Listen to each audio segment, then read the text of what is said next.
कैसे हैं आप सभी? उम्मीद है आप सब अपने घरों में होंगे, स्वस्थ होंगे और मस्त होंगे। मैं शुभम पालीवाल, आपका अपना एसपी सर, फिर एक बार आपका स्वागत करता हूं बेटा डाउटनट में। तो भैया भौतिक विज्ञान में सरल रेखा में गति पढ़ा जा रहा था। आज लेक्चर नंबर 8। आज मोस्ट प्रोबेबली इस चैप्टर की आखिरी क्लास रहने वाली है ना। आज हम अपेक्षित गति पर चर्चा करेंगे। इस चैप्टर में अभी तक हमने पहले विराम और गति समझा, फिर दूरी और विस्थापन, उसके बाद में आने वाले समय हमने चाल, वेग, त्वरण, फिर गति के समीकरण पढ़े। मैंने आपको बताया था बेटा काफी बार कि जो त्वरण है ना, त्वरण में ही गति के समीकरण एक तरीके से उसी का हिस्सा है। और ये गुरुत्व के अधीन गति है ना, ये सब क्या है, ये जब नियत त्वरण से गति करती है वस्तु तो उसके लिए कहानी होती है। फिर आगे बढ़े हम और फिर हमने देखा कि गति का आलेखीय विश्लेषण कैसे करते हैं, ठीक है। और फिर आखिरी में हमने अपेक्षित गति पढ़ना शुरू किया। चलो बेटा, तो क्लास को शुरू करते हैं। क्लास को शुरू करने से पहले एक छोटी सी बात बेटा, अगर आपने पिछली क्लासेस नहीं देखी है तो मेरा विनम्र अनुरोध है कि पिछली क्लासेस देख ले, वरना है ना यहाँ पर आगे जो मैं कहानी सुनाने जा रहा हूं, ये पूरी कहानी जो पिछली क्लास में मैंने आदि बताई थी उसी के ऊपर आधारित है। फिर सोचते बैठे रह जाना था कि मेरे जीवन में क्या से क्या हो गया देखते देखते। चलो भैया, तो अपेक्षित गति में थोड़ा सा रिवीजन करवा देता हूं। मैंने पिछली क्लास में क्या पढ़ाया था 2 मिनट में, और उसके बाद में आज के क्लास में केवल और केवल अपेक्षित गति पर उदाहरण या क्वेश्चंस करेंगे हम, है ना। केवल क्वेश्चंस ही करने वाले हैं, उसके अलावा और कुछ नहीं करेंगे हम आज। तो पिछली क्लास में मैंने आपको बस ऐसी 2 इंपॉर्टेंट बातें बताई थी कि अगर मान के चलो एक वस्तु जो कि va वेग से चल रही है ना, ये a है, ये va वेग से चल रही है, और दूसरी वस्तु या गाड़ी हो सकती है b, यह vb वेग से चल रही है। तो हमने अपेक्षित वेग लिखना सीखा था, है ना। अपेक्षित वेग क्या होता है कि सर अगर एक पर बैठकर दूसरे को देखा जाए तो कैसे दिखेगा, एक पर बैठकर दूसरे को देखा जाए तो कैसे दिखेगा। तो मान के चलो आप ए गाड़ी में बैठे हो, तो अगर ए गाड़ी में बैठे हो और बी को देख रहे हो तो क्या हो जाएगा, वेलोसिटी ऑफ, है ना, ये क्या है, velocity of B with respect to A, या हम इसे कैसे बोलेंगे, ये बोलेंगे हम विथ रिस्पेक्ट टू ए, या बी का वेग ए के सापेक्ष या सापेक्ष भी बोल सकते हैं, ठीक है, या बी के सापेक्ष सॉरी ए के सापेक्ष बी का वेग। दोनों बातें एक ही मैंने बोली है, ध्यान से सुनो, है ना। क्या बोलना सिखाया था मैंने तुम्हें से ना, यहाँ पे वेलोसिटी ऑफ, ये लिख सकते हो वेलोसिटी ऑफ बी WRT मतलब विथ रिस्पेक्ट टू ए, या ऐसे लिख सकते हैं बी का वेग ए के सापेक्ष या ए के सापेक्ष बी का वेग। ये सब कुछ एक ही लिखा गया है ना। मतलब क्या है कि आप ए पर बैठे हो और बी को देख रहे हो ना, तो बी का वेग, तो इसे हमने लिखा था velocity of B VB minus V A, है ना, velocity of B minus velocity of A. Clear है। अब अगर यह दोनों एक ही दिशा में चल रही है तो हमने आपको बताया था कि हाँ बेटा अगर एक ही दिशा में चल रही है तो इनकी वेलोसिटीज को सबट्रैक्ट कर लो। अगर ये दोनों विपरीत दिशा में चल रही है तो क्या होगा, यहाँ पर विपरीत दिशा में चल रही है, एक बार अगले पेज पे जाकर लिख देते हैं हम इसको, समान दिशा में चल रही है, समान दिशा के लिए V A with respect to B हो जाएगा V A minus V B, और इसे हमने वी आर बी लिखा था। फिर से बोल रहा हूं, अगर नहीं देखी पिछली क्लास तो अभी जाके देख ले, ना, क्योंकि अभी दुनिया बदलने वाली है। फिर अगर यह विपरीत दिशा में चल रहे हैं तो विपरीत दिशा में गति के लिए हमने देखा था कि sir velocity of A with respect to B तो लिखेंगे, लेकिन अगर मान के चलो मैंने बोला ये हो जाएगा, ये होगा अभी भी velocity of A minus velocity of B ही होगा, लेकिन अगर ये जो बी है वो इस दिशा में गति कर रहा है और ए इस दिशा में गति कर रहा है, तो एक के वेग को मुझे पॉजिटिव बोलना पड़ेगा और दूसरे को वेग को बेटा नेगेटिव बोलना पड़ेगा। तो अगर इसके वेग को नेगेटिव, क्यों? क्योंकि एक इधर जा रहा है, एक इधर से आ रहा है, तो इस दिशा से आ रहा है तो दूसरा वाला क्या हो जाएगा? नेगेटिव हो जाएगा। तो हो जाएगा velocity of A minus velocity of B. या हम इसे सीधे सीधे याद रख सकते हैं कि विपरीत दिशा के लिए दोनों का अपेक्षित वेग जोड़ना है, अपेक्षित वेग के लिए दोनों के वेग को जोड़ना होगा और समान दिशा के लिए घटाना होगा। ये सब कुछ पिछली क्लास में मैं आपको बता चुका हूं। अब इसी कहानी को हम और आगे बढ़ाते हैं और इसको एक और नए ढंग से समझते हैं, ताकि हम ज्यादा आसानी से चीजें समझ पाए और अंडरस्टैंडिंग बिल्डअप कर पाए। तो क्या होगा, ध्यान से समझो बेटा। देखो, है ना, मेहनत तो यार देखो, अगर तुम लोग ऐसा सोचते हो कि सर हमें बिल्कुल आसान आसान पढ़ा दो, हमें समझ में आ जाए, तो बिल्कुल ही मूर्ख हो। क्योंकि तुम्हारे साथ 15 लाख बच्चे और बैठे हुए नीट के, जिनको ये बातें बहुत आसान लगती, और अगर तुझे मुश्किल लग रही है तो सोच तू कहां पर जा रहा है फिर, है ना। तुम्हें अपने आप की मेहनत को बढ़ाना है और उसी तरीके से आगे बढ़ना है। अगर तुम यह सोचते हो कि नहीं नहीं नहीं हमको तो आसान आसान पढ़ना है, अच्छा वो सर तो आसान आसान पढ़ाते हैं, अच्छा वो तो बहुत आसान पढ़ाते हैं, तो बहुत मुश्किल पढ़ा रहे हैं, हाँ बिल्कुल सोचो ऐसा, है ना। क्योंकि हर बच्चा डॉक्टर थोड़ी ना बन पाएगा, हर बच्चे को नीट का एग्जाम थोड़ी ना क्लियर करवाना है। भारत देश में इतनी सीट भी नहीं है अगर हर बच्चे के बढ़िया मार्क्स आ जाएंगे तो, है ना। तो कैसे आप अपने आप को पीछे ढकेल सकते हो, है ना। कुछ लोग तरीके बताते हैं आगे बढ़ने के, लेकिन मैं वो तरीका बता रहा हूं जिससे तुम पीछे हो जाओगे, बस रोते रहो, ये बहुत डिफिकल्ट है, केमिस्ट्री नहीं बनता, फिजिक्स नहीं बनता, ओहो मैं तो छोड़ देता हूं, बस हो गए पीछे, बन जाओ रामलाल। देखो भैया आगे बढ़ते हैं, हम तो कहानी को आगे ले जाते हैं। ये सब कुछ हमने पढ़ लिया था, अब इसी में हमें और क्या क्या समझ में आना चाहिए, इसी में हमें और क्या क्या समझ में आना चाहिए। मैं ये बता रहा था बेटा आपको कि अगर आपने velocity of A with respect to B या ए का वेग बी के सापेक्ष देखने की सोची, तो इसको देखने का एक और नया ढंग बता रहा हूं, एक नया तरीका बता रहा हूं। ध्यान से सुनना मेरी बात को, कैसे समझ सकते हैं इस चीज को बेटा, और कि हम यहां पर ये ए है ये बी है, तो velocity of A with respect to B अगर हम लिखेंगे, velocity of A with respect to B लिखेंगे, तो यहां पर देखो अगर ए इस तरफ जा रहा है 10 मीटर पर सेकंड से, बी इस तरफ जा रहा है 5 मीटर पर सेकंड से, तो velocity of B with respect to A लिख देते हैं हम। चलो velocity of B with respect to A लिख देते हैं, मतलब क्या हुआ, बी का वेग ए के सापेक्ष, तो हो जाएगा velocity of B minus velocity of A. तो ये b का वेग a के सापेक्ष, ओहो तो a के सापेक्ष, या a का वेग b के सापेक्ष भी लिख सकते हो, कोई दिक्कत नहीं है। तो इसको सोचने का देखो साफ तो तुम्हें अभी दिखाई दे रहा है, सर b का जो वेग है वो 5 है, a का वेग जो है वो 10 है, तो ये -5 मीटर पर सेकंड हो गया। अब -5 क्यों आया, इसका फील मैंने पिछली क्लास में दिलवाया था कि अगर velocity of B with respect to A या ए के सापेक्ष देख रहे हो, ए पर बैठकर देख रहे हो, तो ए को क्या लगेगा, आहा ये तो मेरे करीब आ रहा है, ये मेरे करीब आ रहा है। तो ए जब बी को देखेगा तो देख बी धीरे चल रहा है, ए तेज चल रहा है, तो उसको लगेगा अरे इसका वेग जो भी हो लेकिन ये तो मेरे करीब आता जा रहा है, तो इस दिशा में चल रहा है ये मेरे लिए, इसलिए वो नेगेटिव है, क्योंकि इधर वाली दिशा नेगेटिव होती है, इधर वाली दिशा पॉजिटिव होती है। अब इसको हम और कैसे ढंग से सोच सकते हैं, तो देखो बेटा इसको सोचने का एक बहुत रामबाण तरीका बता रहा हूं। Velocity of B with respect to A, तो ए के सापेक्ष निकालना है, तो ए को विराम अवस्था में या ए को रेस्ट पर मान लो, है ना। ए कैसे होगा, ए विराम अवस्था में होगा, विराम अवस्था में होगा, और अगर ए विराम अवस्था में होगा तो ए का वेग पलटाकर, है ना, बहुत इंपॉर्टेंट लाइन है, पलटाकर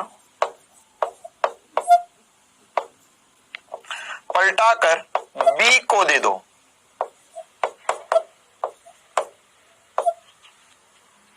बी को दे दो। अब इससे क्या होगा देखो भैया, अगर एक ये क्या है, velocity of A with B with respect to A के सापेक्ष, जिसके भी सापेक्ष देख रहे हो उसको हम विरामावस्था में मान लेते कि भाई ये तो हमने मानेंगे ना, जब हम ट्रेन में बैठे हैं तो मुझे पेड़ पीछे जा रहे तो खुद को विरामावस्था में मानता ही हूं।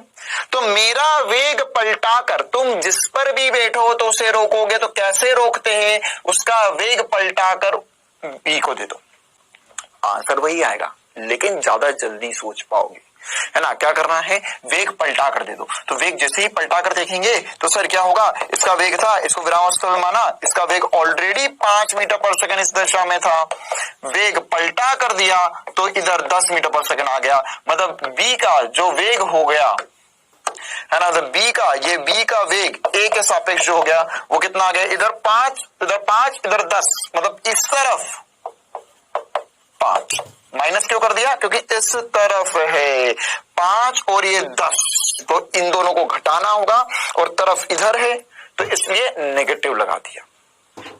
देखो इसको और आसानी से ऐसा सोच सकते हैं ना, जैसे मान के चलो इसको प्रैक्टिकली फील करते हैं, मान के चलो तुम गाड़ी पे जा रहे हो 10 मीटर पर सेकंड, तो तुमको क्या लगता है ये नदी नहीं, ये पेड़ पीछे जा रहा है 10 मीटर पर सेकंड से, ये बच्चा पीछे जा रहा है 10 मीटर पर सेकंड से। तो क्यों, क्योंकि तुम अपने आप को स्थिर मानते हो, ये भैया बैठ गए हम तो गाड़ी पे डुक डुक डुक डुक डुक डुक डुक डुक, तो ये हमारी गाड़ी, तो ये पीछे जा रहा है, तो मतलब क्या हुआ, वो तो वास्तव में स्थिर था, मैंने अपना वेग पलटा कर उसे दे दिया।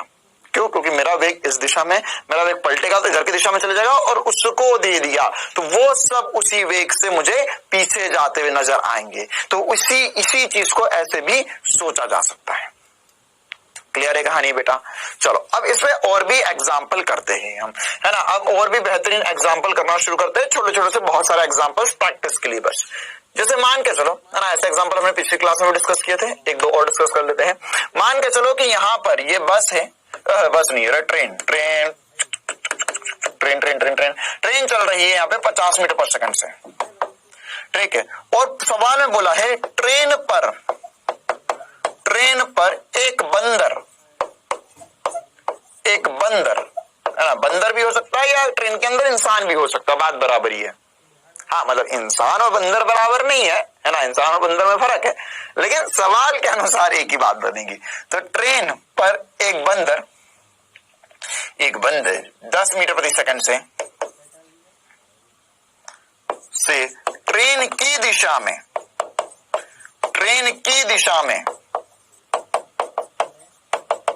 में दौड़ रहा है। ट्रेन की दिशा में दौड़ रहा है, मतलब यहाँ पे एक बंदर है, ये ट्रेन की दिशा में कितने से दौड़ रहा है, 10 मीटर पर सेकंड। तो आपको बताना है बंदर का वेग धरातल के सापेक्ष, धरातल या जमीन के सापेक्ष, ऐसा बोल देंगे जमीन पर बेटा रामलाल का बंदर कितने वेग से चलता हुआ दिखाई देगा, बता भाई। तो बंदर का वेग धरातल के सापेक्ष। तो कैसे करेंगे इस चीज को, देखो बेटा सॉल्यूशन करते हैं, आसान सा सॉल्यूशन। क्या क्या दिया है तुम्हें ये बताओ पहले। सर एक ट्रेन है, एक बंदर है और एक ग्राउंड है, धरातल है ना। तो बी फॉर बंदर, T for train, B for बंदर, टी फॉर ट्रेन। तो हमें क्या दिया, सबसे पहले दिया हुआ है ट्रेन का वेग, तो ट्रेन का वेग धरातल के सापेक्ष, ये विथ रिस्पेक्ट टू ग्राउंड, या केवल वेलोसिटी ऑफ ट्रेन भी लिखूंगा तो भी चलेगा। तो velocity of train with respect to ground क्या लिखेंगे, velocity of train minus velocity of ground. हमें पता है सर ग्राउंड तो स्थिर ही होता है, जमीन धरातल स्थिर होता है। तो यहाँ पर ट्रेन का वेग जो है धरातल के सापेक्ष वो हमें दिया गया है, ट्रेन चल रही है 50 मीटर प्रति सेकंड से।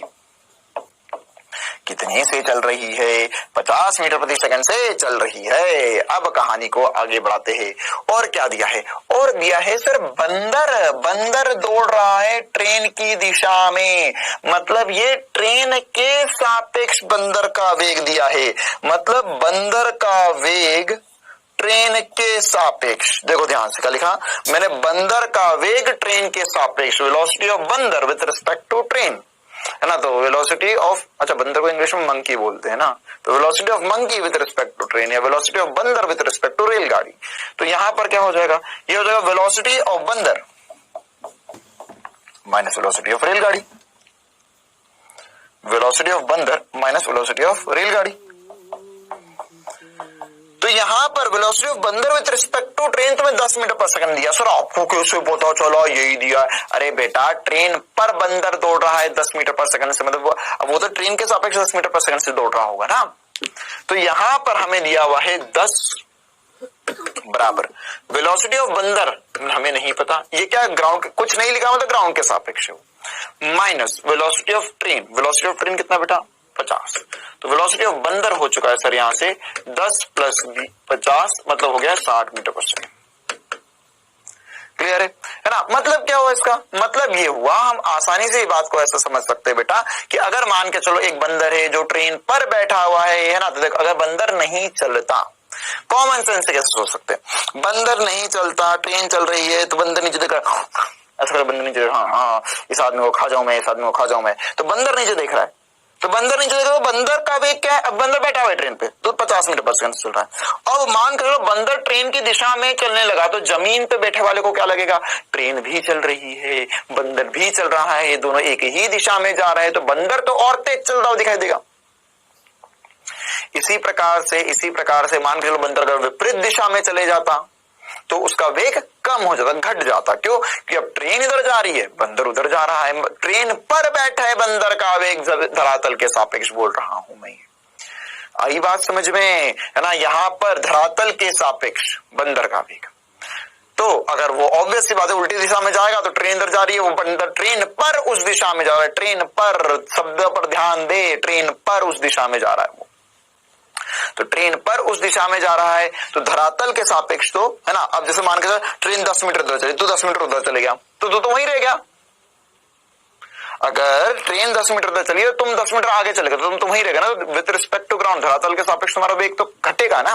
और अगर ट्रेन 10 मीटर उधर चली, तुम भी 10 मीटर उधर चल गए ट्रेन पर, तो ट्रेन तो तुम्हें 10 मीटर आगे लाई और तुम भी 10 मीटर आगे चले गए, मतलब अब तुम 20 मीटर आगे चले गए। ठीक है, तो इस हिसाब से इन चीजों को हम सोच सकते हैं। और आसान से सवालों से डिस्कशन शुरू करते हैं। देखो बेटा, मान के चलो अब ट्रेन ही खेलेंगे। हाँ भैया ट्रेन चलेगी, बहुत ट्रेन। यहां पर एक ट्रेन है ना, बहुत बड़ी ट्रेन। अब हम इस सवालों के लेवल को बढ़ाते जा रहे हैं धीरे धीरे ना। तो यहां पर एक ट्रेन है, ट्रेन चल रही है, वही ट्रेन 50 मीटर पर सेकंड से चल रही है।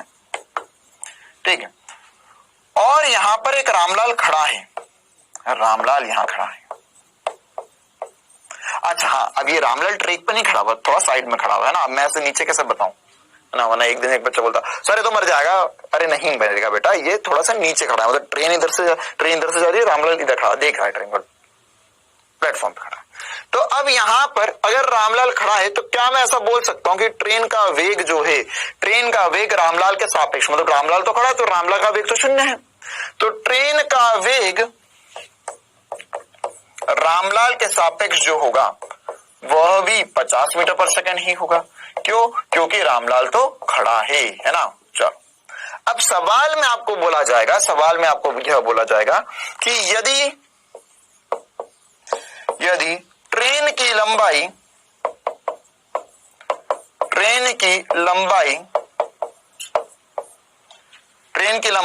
400 मीटर है, 400 मीटर है, तो ट्रेन कितनी देर में रामलाल को क्रॉस कर जाएगी या पार कर जाएगी? तो कितनी या कितने समय में ट्रेन रामलाल को क्रॉस करेगी? सोचो कैसे करेंगे। अरे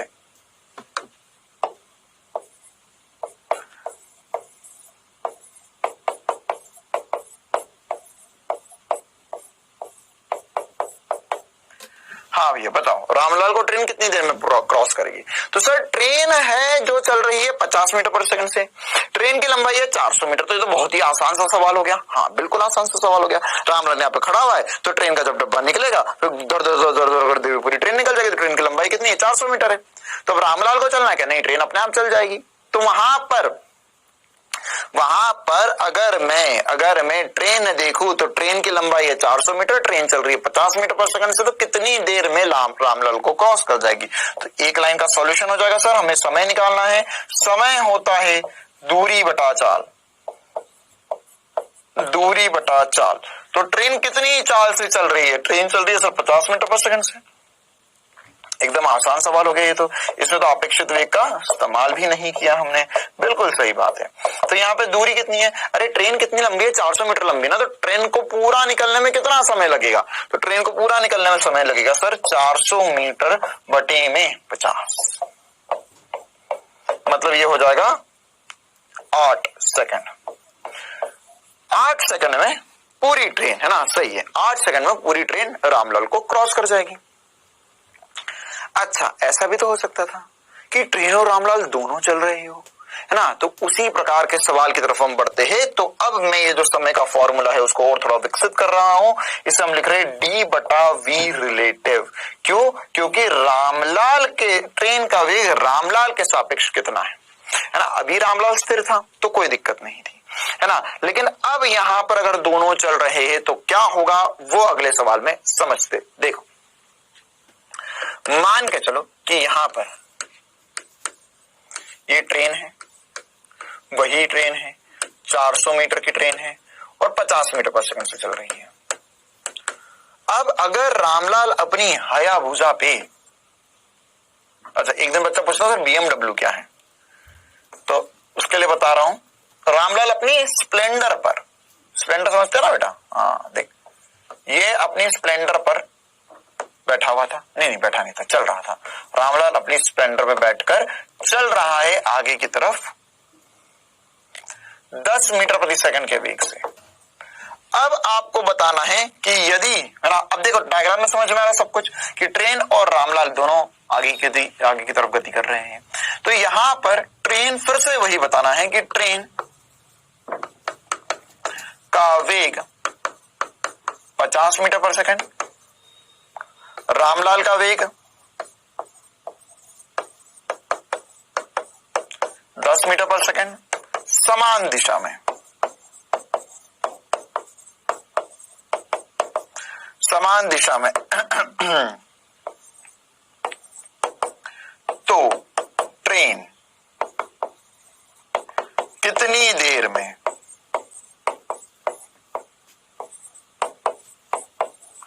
रामलाल को क्रॉस करेगी या रामलाल को पार करेगी? अब ये बार बार स्टेटमेंट नहीं लिखने वाला हूं बेटा, है ना। मैं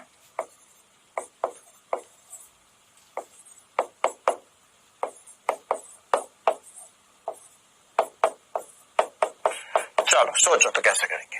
अब सर देखो, रामलाल भी चल रहा है, ट्रेन भी चल रही है, तो अब क्या करना पड़ेगा? अब अगर हमें क्रॉस करवाना है तो बहुत मुश्किल। अब हम सहारा लेंगे अपेक्षित वेग का। अपेक्षित वेग में हमने क्या पढ़ा?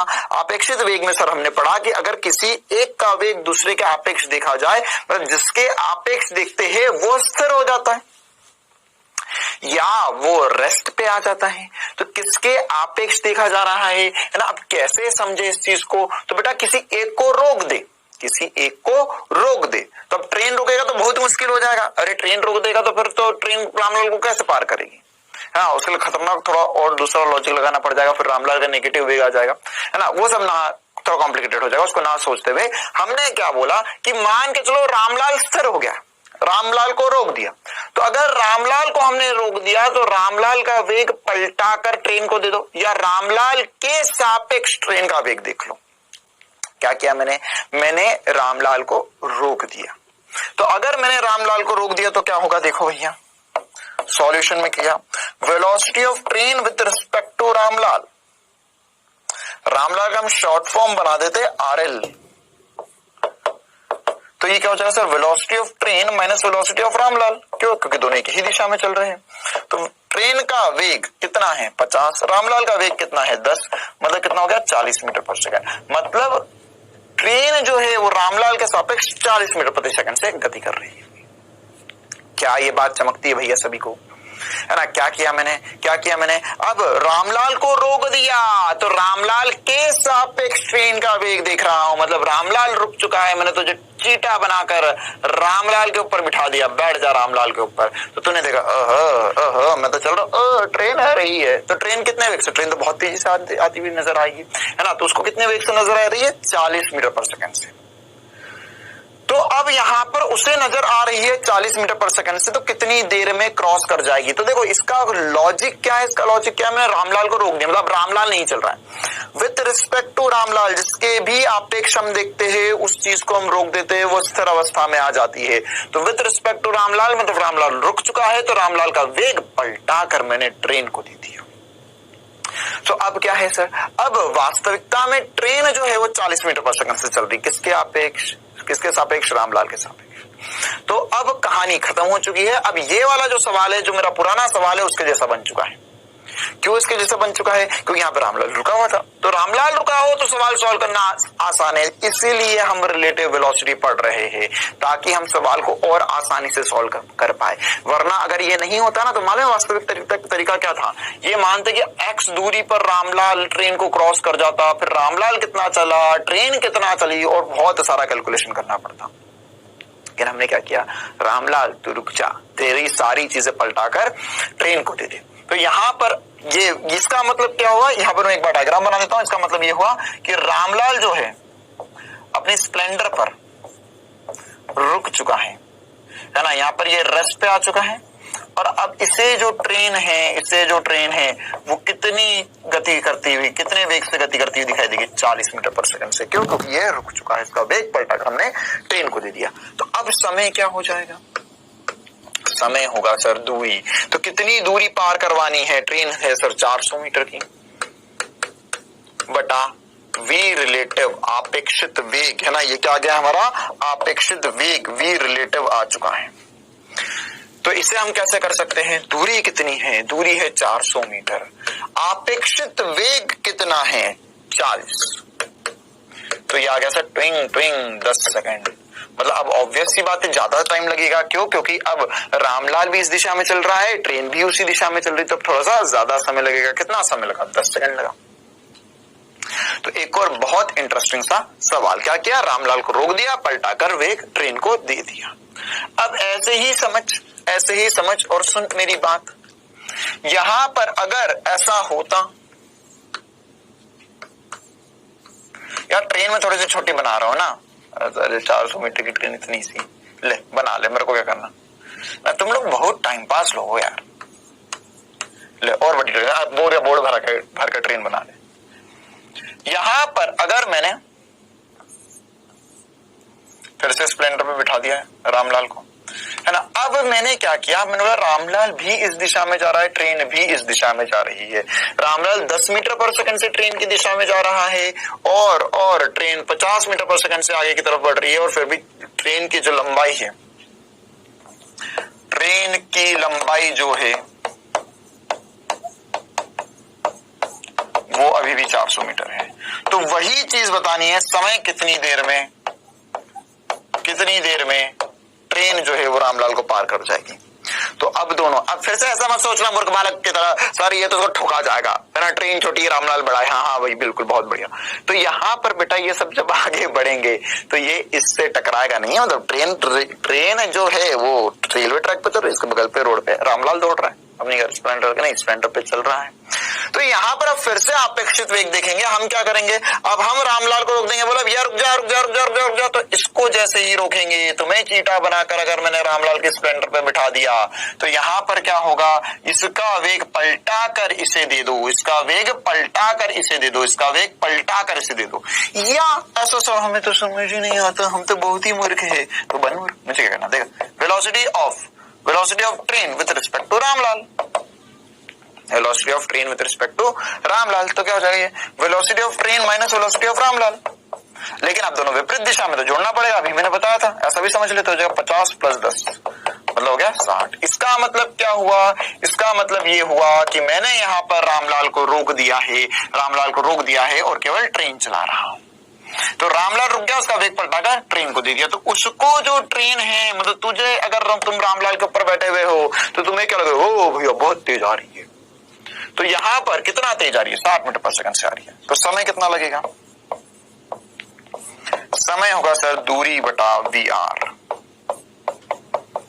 तो ये दूरी कितनी है, दूरी है सर कितनी लंबी ट्रेन है, 400 मीटर लंबी ट्रेन है, और ये होगा बटे में 60। तो यहां पर हम चाहे तो इसे लिख सकते हैं, ये हो जाएगा 20/3 मीटर पर सेकंड, 20/3 सेकंड, या 6.66 सेकंड, 6.66 सेकंड। मतलब अब ऑब्वियस सी बात है समय और कम लगेगा ना यार, दोनों डूइंग अपोजिट डायरेक्शन में जा रहे तो और जल्दी क्रॉस कर जाएगी। ठीक है, पहले समय ज्यादा लगा, उसके बाद में नॉर्मल था। चलो अब और इसी प्रकार के हम सवाल करते हैं। अब बोला है कि अगर मेरे पास दोनों रेलगाड़ी हो गई तो क्या करूंगा मैं, ध्यान से सुन। अभी क्या था, मैं रामलाल को चला रहा था और एक रेलगाड़ी थी। अब अगर दोनों रेलगाड़ी होगी तो क्या करेंगे, दो रेलगाड़ी प्रत्येक 50 मीटर लंबी, परस्पर विपरीत दिशाओं में 10 मीटर पर सेकंड और 15 मीटर पर सेकंड से गतिशील है, तो एक दूसरे को पार करने में लगने वाला समय क्या होगा। अब कैसे सोचेंगे, देखो अगर दोनों रेलगाड़ी हो गई तो क्या करना होगा। अगर दोनों रेलगाड़ी होगी बेटा है ना, अब एक ट्रैक पे नहीं होगी, अगल बगल वाले ट्रैक पे दोनों रेलगाड़ियां हैं, अब विपरीत दिशा में, तो पहले तो ये सोचना होगा कि एक रेलगाड़ी दूसरी रेलगाड़ी को पार करने में कितनी दूरी चलेगी, है ना। तो कितनी दूरी चलेगी, मान के चलो एक रेलगाड़ी यहां पर थी, ठीक है। तो अगर मैंने बोला अभी के लिए मान ली इसकी लंबाई L1 है, इसकी लंबाई L2 है, इसकी लंबाई L1 है, इसकी लंबाई L2, जनरल निकाल दूंगा, फिर यहाँ पर छोटा सा आंसर एक लाइन में निकल जाएगा, कोई दिक्कत नहीं है। तो जब ट्रेन एक दूसरे को पार करेगी, तो कितनी लंबाई चलना पड़ेगी, तो उसके लिए क्या करेंगे, उसके लिए हमने क्या लॉजिक निकाला था, उसके लिए सर हमने लॉजिक निकाला था कि एक ट्रेन को रोक दो। अरे जैसे अभी रामलाल को रोक रहे थे हम, तो एक ट्रेन को रोक देंगे तभी तो एक दूसरे को पार करवा पाएंगे, तभी तो अपेक्षित देख पाएंगे। तो मान के चल मैंने इस ट्रेन को रोक दिया, तो अगर ये ट्रेन रुक गई, अब ध्यान से सुनना मेरी बात को, है ना, ये ट्रेन यहां पर थी, ये रुकी हुई थी, अब दूसरी ट्रेन सामने से आ रही है, तो कब ये ट्रेन एक दूसरे को क्रॉस कर जाएगी, देख जब ये ट्रेन का इंजन दूसरी ट्रेन के इंजन, अब वो रुकी हुई है मेरे लिए और इसको मैंने रोक दिया अभी थोड़ी देर के लिए, ठीक है, ये रेस्ट पर है, क्यों, इसके आपेक्ष मैंने वेग देख लिया। तो अपेक्षित वेग तो दोनों को हमें पता है विपरीत दिशा में चल रहे, तो दोनों का जोड़ना पड़ेगा। हमें ये निकालना है, समय निकालने के लिए हमें दूरी पता करना होगी। तो ये ट्रेन कितनी दूरी चलाऊं मैं इसे, ताकि ये ट्रेन इसे पार कर जाए, ठीक है। तो कैसे पार करेगी, देखो। अच्छा, ये इसको समझने से पहले एक बढ़िया बात मेरे दिमाग में आई है, ये बात बताओ तुम, तो अगर ये बता गए ना तो ये तो बिल्कुल हलवा लगेगा। मान के चलो यहाँ पे एक ब्रिज है, क्या है, एक ब्रिज, यहां से यहां तक का एक ब्रिज है, ब्रिज की लंबाई है 50 मीटर, नहीं ज्यादा हो गई, 500 मीटर। एक ट्रेन आ रही है 400 मीटर की इस ब्रिज पे, तो मैं ट्रेन के इंजन को कितना चलाऊं, क्योंकि ट्रेन को कौन चलाता है, इंजन चलाता है, ट्रेन के इंजन को कितना चलाऊं ताकि ये ब्रिज पार कर जाए, ये बता दो बस। अगर ये बता दिया तो तुम आगे का सब कुछ समझ जाओगे, अपने आप कर ले जाओगे। ये बताओ कि ट्रेन के इंजन को मैं कितना चलाऊं ताकि वो ब्रिज को पार कर जाए। तो सर ट्रेन के इंजन को कितना चला, ट्रेन जब यहां से 500 मीटर चला दो, सोच ले अगर मैंने 500 मीटर चला तो क्या ट्रेन पार कर जाएगी, ट्रेन की खुद की भी लंबाई है ना। तो अगर मैंने 500, मान के चल मैंने इंजन को 500 मीटर चलाया, तो ये इंजन यहां पर था, पहले 500 मीटर अगर इंजन चला तो ब्रिज पर चढ़ा और 500 मीटर बाद वो यहां पर हो जाएगा, और इसके पीछे पूरी ट्रेन बच जाएगी। अरे ट्रेन है ना पूरी लंबी, और इसके पीछे पूरी ट्रेन बच जाएगी, अरे ट्रेन है ना पूरी लंबी, अभी भी ये ट्रेन बची है। तो क्या ट्रेन ने ब्रिज को पार कर लिया, क्या ट्रेन ने ब्रिज को पार कर लिया अगर मैंने 500 मीटर चलाया? नहीं नहीं नहीं नहीं नहीं, बिल्कुल नहीं पार किया। क्यों? क्योंकि अभी तो सर इंजन ने पार किया है, पीछे डब्बे भी तो आगे निकालने हैं ब्रिज से, तो कितना और चला दूं। तो सर ट्रेन की जो लंबाई है उतनी और अगर आपने आगे बढ़ा दी, है ना, अगर 400 मीटर, अगर ये इंजन यहां से 400 मीटर और आगे चले जाए तो आखिरी डब्बा भी ब्रिज पार कर जाए, और अगर आखिरी डब्बा भी ब्रिज पार कर गया तो मैं बोलूंगा कि ट्रेन जो है उसने ब्रिज को पार कर लिया। क्लियर है कहानी? प्रैक्टिकली फील कर पा रहे हो इस चीज को, है ना? अगर मान के चलो मेरे पास ऐसे अरे यार ऐसे मान लो ये ट्रेन है, ये दूसरी ट्रेन है, ले यही दो ट्रेन आ गई मेरे पास। अब मैं कितना, ये मेरा ब्रिज है, ये मेरा ब्रिज है। अब ये यहां से यहां तक ये यहां है ना, अब ये ट्रेन जो है वो ब्रिज पर चढ़ने वाली है, ब्रिज पर चढ़ने वाली है, तो ब्रिज पर चढ़ी। अगर ब्रिज मेरा 500 मीटर का था, तो अगर ब्रिज के बराबर ट्रेन को आगे बढ़ाया तो क्या पूरी ट्रेन ब्रिज पर से निकल गई? नहीं सर, ये जो पीछे वाला हिस्सा वो भी रह गया। अब और आगे बढ़ाऊंगा तब जाके वो ब्रिज को निकल पाएगी। हाँ, अब ब्रिज पार कर पाई ट्रेन। आया लॉजिक समझ में?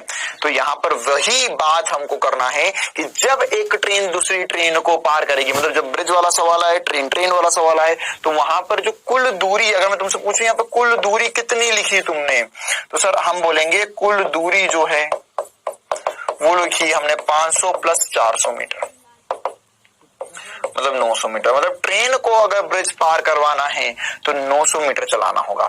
ऐसे ही जब ट्रेन को पार करेगी तो भी कितनी लंबाई चलाना पड़ेगी ये सोचो। तो सर अभी वाली स्थिति में यहाँ पर ये ट्रेन है, यहाँ पर दूसरी ट्रेन है, फिर क्या होगा? अगर ये ट्रेन की लंबाई L1 है तो अगर मैंने L1 ही चला दी तो ये इस ट्रेन को पार कर नहीं पाएगी, है ना। या मान के चलो इस ट्रेन की लंबाई L2 है ना, तब ये तो ब्रिज जैसा बन गया, रुका हुआ मतलब ब्रिज जैसा बन गया। तो अगर मैं ये इसके इंजन को L2 आगे बढ़ा दूं तो इंजन यहां पहुंच जाएगा, और ट्रेन का, है ना, ये ट्रेन का आखिरी डब्बा तो फिर भी उस ट्रेन को पार नहीं कर पाया।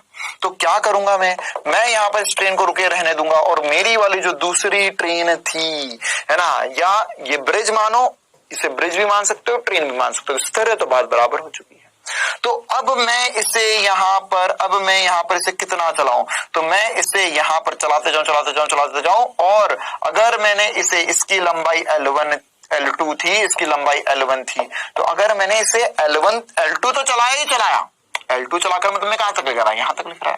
फिर L1 और आगे ले गया, मतलब इंजन जो है उसे यहां से यहां तक जाना है, तो ये इंजन के लिए दूरी कितनी होगी? अब समझ में आया, है ना। यहां से यहां तक इंजन को जाना, तो ये दूरी हो जाएगी L1 प्लस L2। तो एक ट्रेन को, अरे देखना भाई ये L2 है, ये L1 है, इंजन कहां से कहां तक जाएगा? यहां तक जाएगा। तो अगर एक ट्रेन को दूसरी ट्रेन को पार करवाना है तो उसमें दोनों की लंबाई का योग कर लो। बहुत इंपॉर्टेंट सी बात, है ना। तो ट्रेन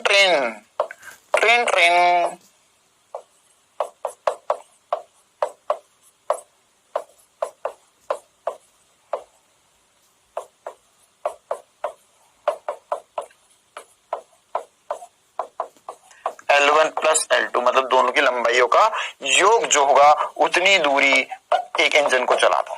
बस कहानी खत्म हो चुकी है। अब बताओ भैया क्या करेंगे इसका सॉल्यूशन में? आ गया आंसर? यहां पर क्या होगा रिलेटिव? सर यहां पर हो जाएगा दोनों परस्पर विपरीत दिशाओं में आ रही है, तो विपरीत दिशा के लिए हमें पता है कि यहाँ पर VA प्लस VB होता है, तो हो जाएगा सर 10 धन 15, मतलब हो गया 25। समान दिशा में चलती तो घटा देते हैं, तो विपरीत दिशा में चलती है तो जोड़ देंगे। अब यहाँ पर समय क्या हो जाएगा? ये हो जाएगा सर दूरी बटा V रिलेटिव।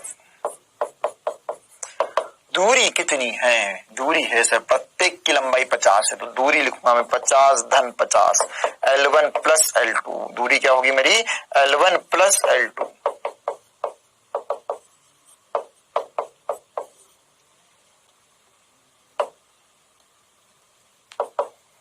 बटे में V रिलेटिव 25। तो ये 50 प्लस 50 हो गया 100 बटा 25, मतलब 4 सेकंड। 4 सेकंड में एक ट्रेन दूसरी ट्रेन को पार कर जाएगी। ऐसे विपरीत दिशा में चलती होती तो भी समान दिशा में चलती तो भी निकाल सकते थे, है ना। दोनों को क्या कर लेते हम, दोनों में V रिलेटिव को घटा लेते। क्लियर है बेटा? चलो आगे बढ़ते हैं, है ना। और भी कुछ एक दो और बढ़िया सवाल कर लेते हैं, और फिर हम इस पे एक दो और मतलब अलग कंसेप्ट के सवाल डिस्कस करेंगे, है ना। देखो सवाल में बोला है यहाँ पर कि 500 किलोमीटर की चाल से गतिशील एक जेट यान से दहन का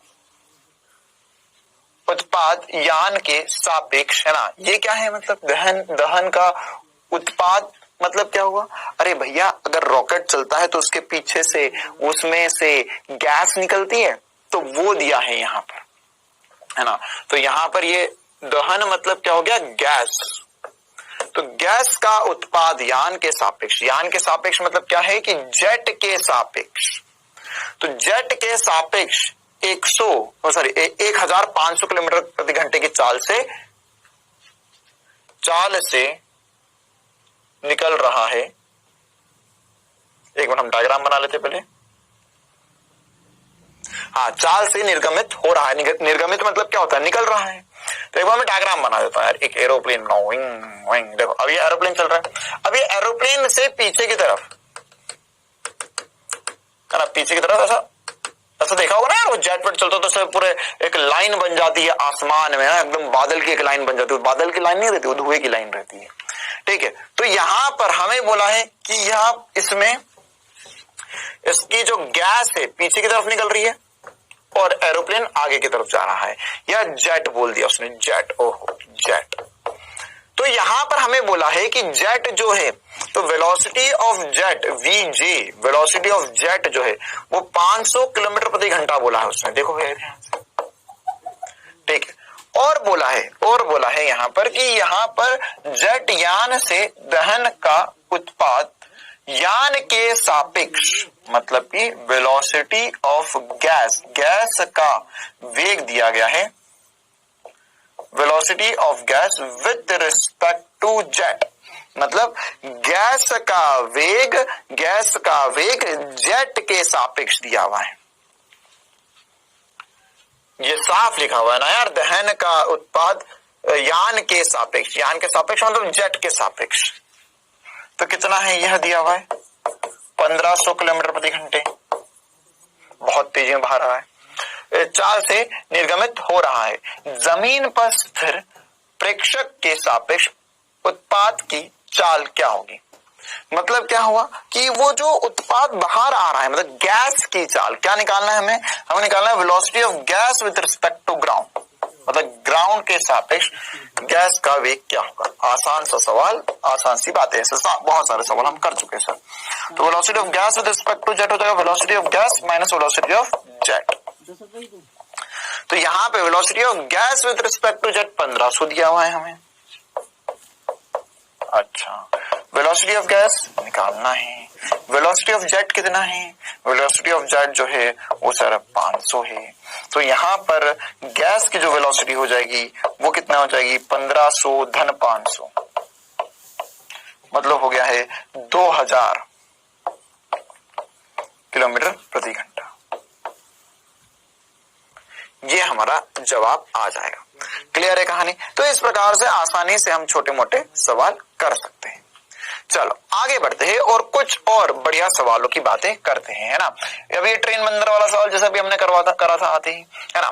बोला है कि एक ट्रेन 54 किलोमीटर प्रति घंटे के वेग से उत्तर दिशा में गति कर रही है ना। उत्तर दिशा मतलब क्या हुआ? ओहो सर, ऐसे कैसे? अरे उत्तर दक्षिण का क्या है लोचा ले रहा, हमको सरल रेखा में गति करना है वैसे भी, है ना। उत्तर मतलब ऊपर की ओर, ठीक है, तो ऊपर की ओर जा रही है। तो ले अभी ऊपर की ओर मैंने बोला यहां पर ट्रेन जा रही है, तो ट्रेन का वेग मुझे इस तरफ दिया गया है 54 किलोमीटर प्रति घंटा।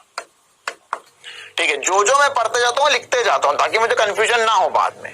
ठीक है, फिर बोला है एक बंदर ट्रेन के छत के सापेक्ष, देख देख देख देख, बोला ना ट्रेन की छत के सापेक्ष, आते ऐसा सवाल करवाया था मैंने, है ना। तो बोला है कि 18 किलोमीटर प्रति घंटे के वेग से ट्रेन की गति के विपरीत दिशा में दौड़ रहा है।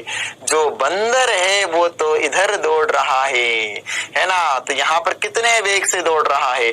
बंदर जो दौड़ रहा है सर वो 18 किलोमीटर प्रति घंटे के वेग से दौड़ रहा है। ठीक है, अभी मैंने आपको बताया था कैसे करना है, चलो फिर भी देख लेते हैं। फिर तो देखो कॉमन सेंस से कुछ सोच लेते हैं कि सर ट्रेन इधर जा रही है, ट्रेन जा रही है अब 54 से, अब ट्रेन इधर चल रही, बंदर इधर दौड़ रहा है, तो जमीन के सापेक्ष बंदर कहाँ चलता हुआ दिखाई देगा? आगे या पीछे? सोच सोच सोच, सॉल्व मत कर। अबे सोचेगा नहीं तो कैसे डॉक्टर बनेगा?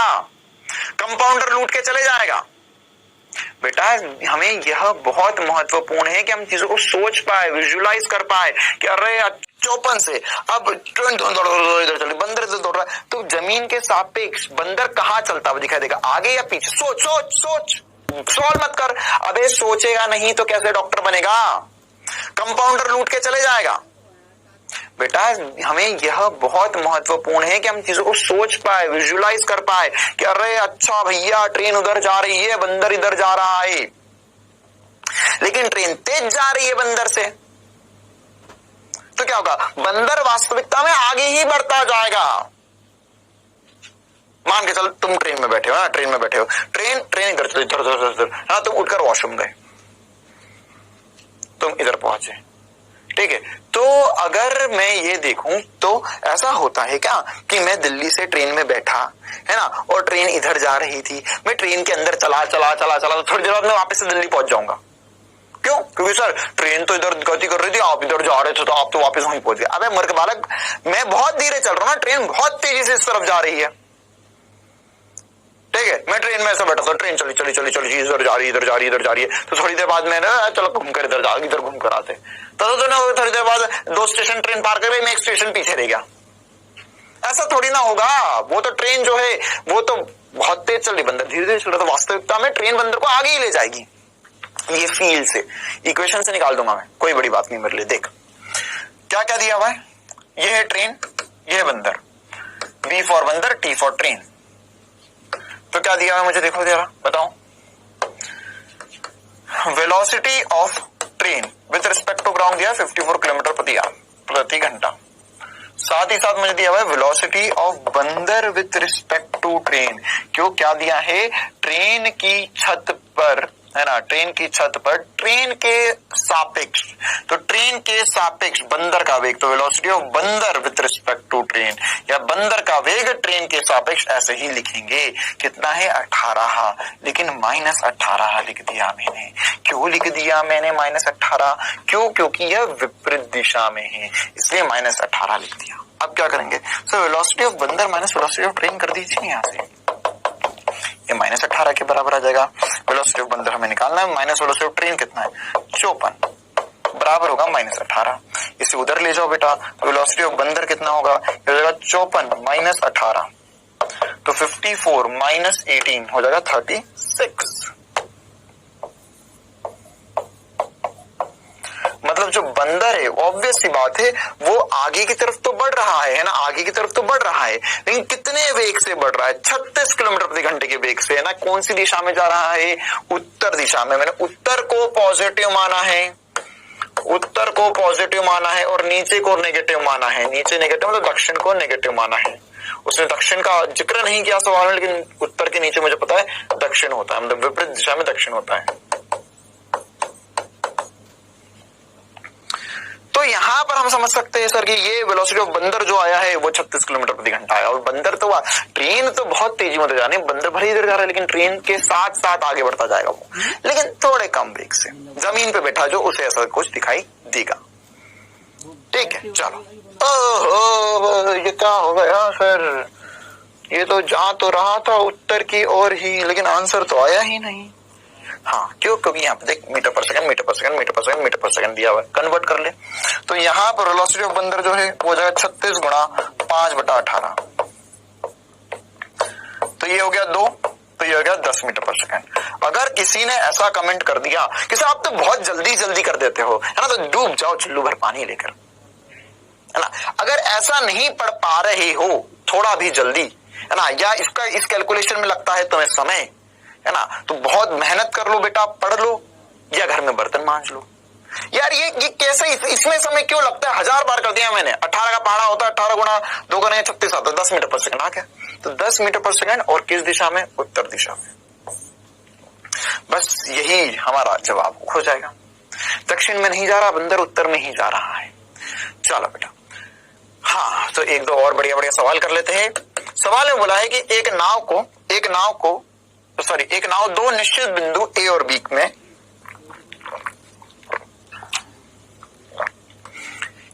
के मध्य नदी के प्रवाह की दिशा की अनुदिश गति करती है। हो, पहले नदी बनाओ और इसमें बनाओ एक नाव, ठीक है, और बिठा दो रामलाल को एक चापू लेकर, तो नाव चला रहा है। चलो, तो अब हमने बोला कि यहां पर एक बिंदु ए है और दूसरा बिंदु बी है। ये बिंदु ए है। ये ऐसा सवाल है जो बचपन में गणित में करते थे आप, तो बचपन में तो गणित पढ़ा ही नहीं सर हमने। बिंदु ए और बी के मध्य नदी के प्रवाह की दिशा के अनुदिश गति करता है। तो अगर नदी के प्रवाह की दिशा के अनुदिश गति करता है तो देखो, माना नदी में पानी का वेग जो है वो कुछ VR है, मतलब रिवर होता है ना यार, रिवर, तो इसे मैंने VR बोल दिया इस दिशा में। अच्छा, और वेलोसिटी, और मतलब ये जो नाव है, नाव का वेग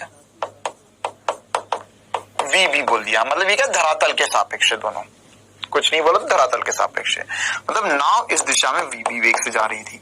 तो एक बात बताओ, इनका जब मैं अपेक्षित वेग लिखूंगा तो जुड़ेगा या घटेगा? सोच कर बताओ भैया, जुड़ेगा या घटेगा? सर ऑब्वियस सी बात है, नदी भी इधर जा रही है ना, बोट भी इधर जा रही है, तो नदी के सापेक्ष बोट का वेग देखूंगा तो वो तो ये दोनों जो है ये क्या है, अगर मान के चलती हुई ट्रेन पर, ये वैसा ही सवाल है, अभी वैसा ही सवाल है, हमने पीछे करा था कि सर बंदर है, ट्रेन में बैठा है, अगर वो ट्रेन की दिशा में चल जाएगा तो दोनों का वेग जुड़ जाएगा। अरे यार, अगर नीचे वाली चीज चल रही है, तुम उसके ऊपर बैठ गए और तुम भी चल रहे हो तो दोनों का वेग जुड़ जाएगा, और अगर नीचे वाली चीज के ऊपर बैठ गए तुम और तुम उधर की दिशा में जा रहे हो तो तुम्हारा वेग तो कम ही होगा ना धरातल के सापेक्ष।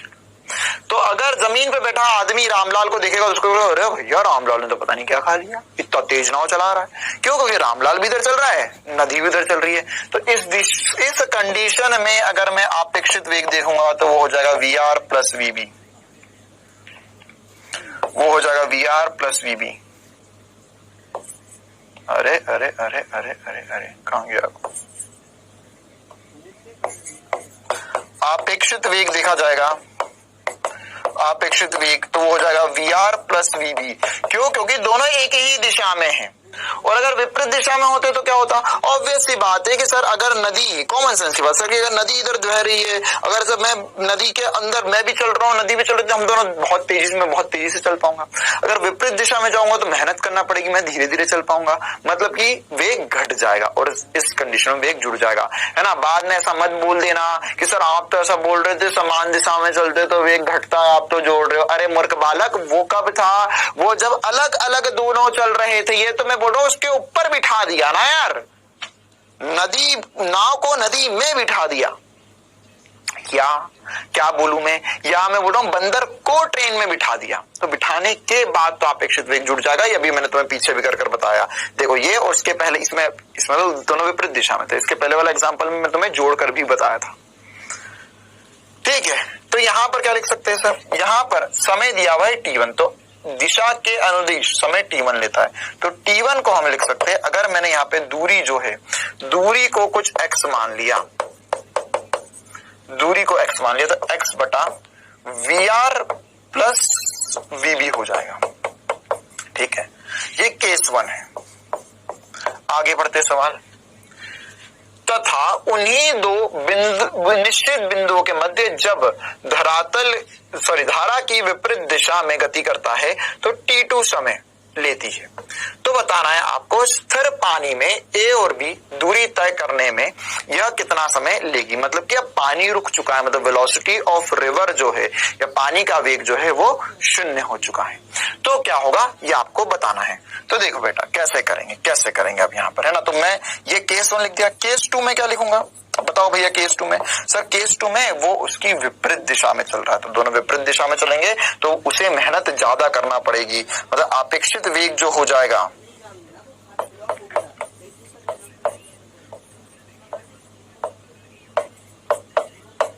वो हो जाएगा VB माइनस VR क्यों कर रहा हूं? अरे बेटा, बोट का अगर वेग ज्यादा या नाव का वेग ज्यादा नहीं हुआ पानी से तो ऊपर कैसे चढ़ेगी, विपरीत दिशा में कैसे चल पाएगी? पानी इधर बह रहा है, नाव को इधर आना है, और अगर वो पानी से ज्यादा तेज नहीं चला पा रहा, नाव को पानी का बहाव बहुत तेज है, ऐसा लोग डूब जाते, क्योंकि वो तैर ही नहीं पाए विपरीत दिशा में। क्यों? क्योंकि वो विपरीत दिशा में तैर कर ऊपर आना चाह रहे थे, लेकिन पानी का बहाव बहुत तेज था, तो उन्हें बहा कर नीचे ले गया, ठीक है। तो यहां पर अगर हम समय लिखेंगे T2 तो वो लिख देंगे x बटा VB माइनस VR। तो देखो बेटा, अब हम क्या कर सकते हैं यहाँ पर, अब हमको निकालना क्या वास्तविकता में, हमें निकालना है कि पानी रुका हुआ है ना। तो क्या निकालना है, हल के लिए क्या करना है, यहाँ पर बोला है कि स्थिर पानी में के लिए क्या हो जाएगा, स्थिर पानी के लिए क्या हो जाएगा, तो स्थिर पानी के लिए स्थिर पानी के लिए यहां पर हम लिख सकते हैं कि सर वेलोसिटी ऑफ रिवर जो हो जाएगा 0 हो जाएगा। तो वो समय को हम कैपिटल टी बोल देते, पता नहीं कौन सा समय, तो कैपिटल टी बराबर हो जाएगा x बटा वी डी, क्योंकि अब केवल नाव को ही चलना है तो हमें वह समय ज्ञात करना है ना, कितना समय लगेगा तो ये ज्ञात करना है। तो इसके लिए हमें वी बी चाहिए, तो वी बी कैसे निकलेगा, ये दो समीकरण है। तो देखो बेटा इस समीकरण को मैं ऐसा लिख रहा हूं V R plus V B बराबर हो गया x बटा T1, और इस समीकरण को लिख रहा हूं मैं V B minus V R बराबर हो गया x बटा T2। इसे नंबर 1 बोल दिया, इसे नंबर 2 बोल दिया, ठीक है। अब अगर मुझे वीबी निकालना है तो इन दोनों को जोड़ दूं ताकि वी आर कट जाए। तो यहां पर अगर मैंने 1 धन 2 कर दिया तो क्या बनेगा, देखो ये बनेगा सर, यहां पर अगर इसको जोड़ दिया जाए, एक बार लिख देता हूं आप लोगों के लिए, यह है वी आर प्लस वीबी बराबर टी एक्स बटा T1, और यह है वीबी माइनस वी आर बराबर x बटा T2। तो यहां से वी आर कट जाएगा बेटा, तो ये हो जाएगा 2VB बराबर x बटा T1 प्लस x बटा T2। तो यहां से x बटा VB का मान दिख रहा है क्या तुम्हें, देखो दिख रहा है, मैं दिखाता हूं तुम्हें, देखो देखो देखो देखो, ये है 2, VB तो यहीं रहने दो, इसमें से x कॉमन ले लो बेटा, तो यहां पे बचेगा सर 1/T1 प्लस 1/T2। अब अगले पेज पे जाके से हल कर रहा हूं मैं, देखो कैसे करूंगा मैं, अगले पेज पर जा रहा हूं तो 2VB बराबर x। अच्छा यहां क्या होगा, यहां एलसीएम आ जाएगा T1 T2, हो जाएगा T1 प्लस T2।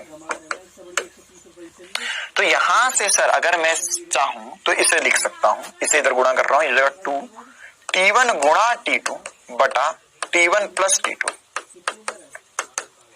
बराबर होगा x बटा VB, और x बटा VB क्या है, मेरा कैपिटल T है, हम तो स्थिर पानी में क्रॉस करने में उसे जो समय लगेगा वो कैपिटल T, या यही मेरा आंसर आ जाएगा। इतने समय में वो स्थिर पानी में क्रॉस कर जाएगा, मतलब स्थिर पानी रहेगा तो जो नाव है वो इतने समय में A बिंदु से B बिंदु या x दूरी चल जाएगी। क्लियर बेटा, इंपॉर्टेंट सवाल था, कैसे करना था ये सबको बहुत बढ़िया तरीके से चमकना चाहिए।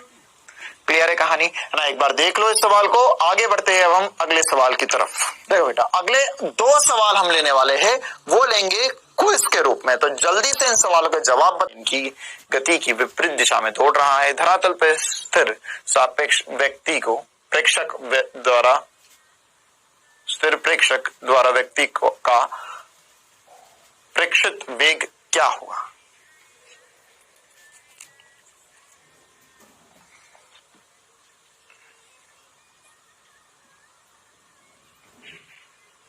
जो व्यक्ति ट्रेन में चल रहा है उसका वेग क्या होगा।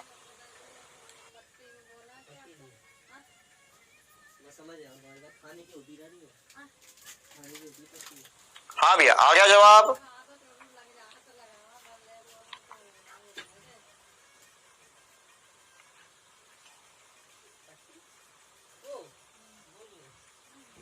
चल कैसे करना है ये देखते हैं। बोला गया है एक ट्रेन 20 मीटर प्रति सेकंड की चाल से पूरब दिशा की ओर गतिशील कर रही है, मतलब ये होता है उत्तर दक्षिण पूरब पश्चिम, ठीक है। तो यहाँ पर मतलब ये ईस्ट दिशा की ओर इस तरफ चल रही है ट्रेन।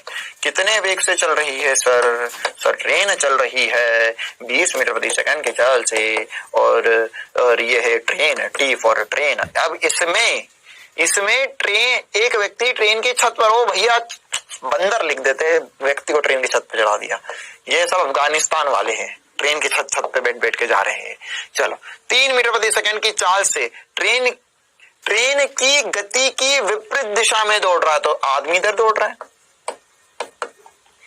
ना। आदमी मतलब व्यक्ति को हम मैन बोल देते हैं और टी फॉर ट्रेन बोल देते हैं ना। बंदर जैसे बोला था वैसे ट्रेन हो जाएगा। ये ट्रेन है भैया, T for train, B for M for man.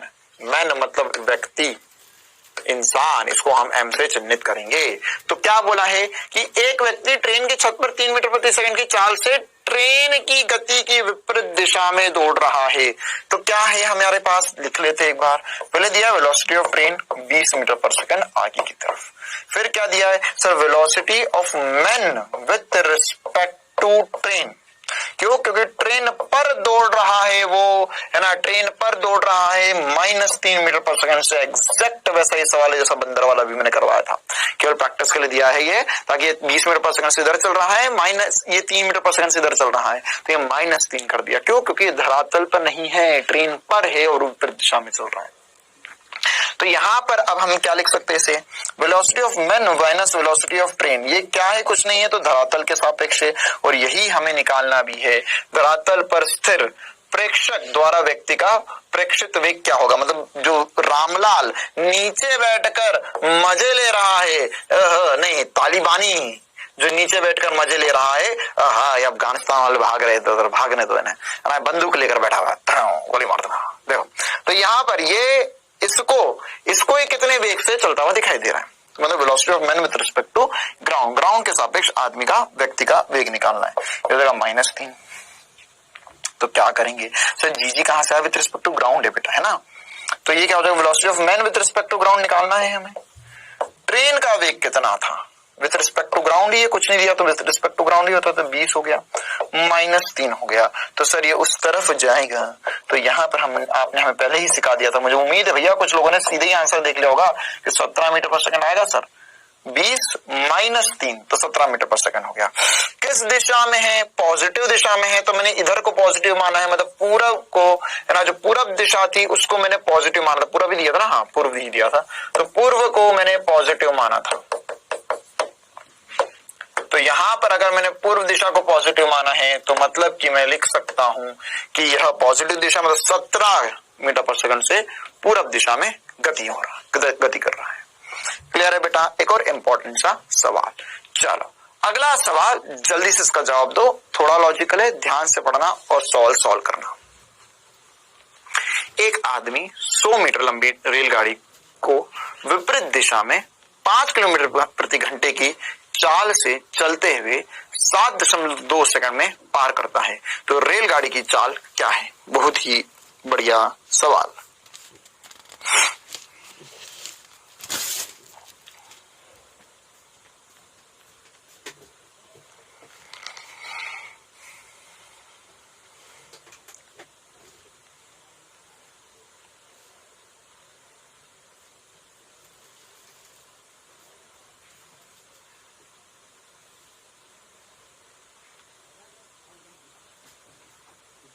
चलो इसका जवाब जान लेते हैं बेटा। कैसे करेंगे, ध्यान से पढ़ो, करा है हमने ऐसा सवाल, कोई दिक्कत वाली बात नहीं है।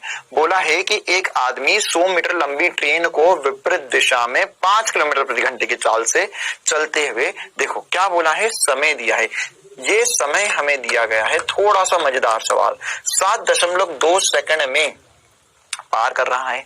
और कितनी लंबी ट्रेनें है ना, 2 ट्रेनें, एक ही ट्रेन है, तो जो दूरी होगी, जो दूरी हो गई हमारे लिए, वो क्या हो गया है, 100 मीटर हो गया है। ठीक है, तो अब यहाँ पे हमें पता है सर, आपने सिखाया कि जो समय होता है वो दूरी बटा वी रिलेटिव होता है या वीआर होता है। तो समय कितना दिया है, 7.2 सेकंड, दूरी है हमारे पास 100 मीटर, तो यहाँ से वी रिलेटिव निकल जाएगा। क्यों? क्योंकि एक वेग दिया है, दूसरा वेग नहीं पता हमें। तो यहां से कितना आया, देखो ये वी रिलेटिव आएगा सर, यहां से हो जाएगा 100/7.2, या ये पॉइंट हटाऊं तो यहां पर हो जाएगा सर 1000/72 मीटर प्रति सेकंड। बहुत झोल है सवाल में, ध्यान से समझो, मीटर प्रति सेकंड, वीआर जो है वो 1000/72 मीटर प्रति सेकंड है। हमें निकालना क्या है, हमें निकालना है सर कि विपरीत दिशा में 5 किलोमीटर प्रति घंटे की चाल से चलती हुई ट्रेन, तो दोनों विपरीत दिशा में चल रहे हैं, मतलब रिलेटिव वेलोसिटी जो होगा वो वेलोसिटी ऑफ मैन आदमी प्लस वेलोसिटी ऑफ ट्रेन होगा। क्यों? क्योंकि दोनों विपरीत दिशा में चल रहे हैं। अब सबसे बड़ी समस्या ये है कि हमें विपरीत दिशा के लिए तो जोड़ना होता है, लेकिन यहाँ पर बोला है कि रेलगाड़ी का वेग, है ना, सॉरी, लंबी रेलगाड़ी को व्यक्ति का वेग जो है वो 5 किलोमीटर प्रति घंटे में दिया है, ये मीटर प्रति सेकंड में है। तो सबसे पहले, और आंसर भी देखे तो किलोमीटर प्रति घंटे में है, तो यहां पर हमें इसे कन्वर्ट करना होगा। यहां हम लिखेंगे सर, ये हो जाएगा 1000 गुणा 1000/72। मैं ले जा रहा हूं उसे मीटर प्रति सेकंड से किलोमीटर प्रति घंटे में, तो लिखूंगा मैं 18/5। क्या लिखेंगे? 18/5। 5/18 से किलोमीटर प्रति घंटे से मीटर प्रति सेकंड में आता है, 18/5 से मीटर प्रति सेकंड से किलोमीटर प्रति घंटे में जाता है। तो जाने दो किसने रोका है। 72 था, 72 था। Okay, printing mistake. हाँ तो भाइयों और बहनों, यहाँ क्या हो जाएगा सर, ये हो जाएगा 4 गुना, है ना। तो यहाँ पर हो गया है, ये नीचे हो जाएगा, ये देखो क्या लिखा हुआ है, 1000/5 गुना 4 करोगे तो 20 आ जाएगा। या मैं चाहूं तो इसे लिख सकता हूं 50, मतलब 50 किलोमीटर प्रति घंटा इनका अपेक्षित वेग है। कौन सा वेग है? अपेक्षित वेग है। तो अब अगर हम इसे सॉल्व करें तो यहाँ पर v रिलेटिव की जगह 50 रख देंगे। वेलोसिटी ऑफ मैन कितना है? 5 है। वेलोसिटी ऑफ ट्रेन हमें निकालना है, तो यहां से हमारा आंसर आ जाएगा 5 माइनस 50 माइनस 5, ये हो जाएगा वेलोसिटी ऑफ ट्रेन, तो ये हो जाएगा 45 किलोमीटर प्रति घंटा।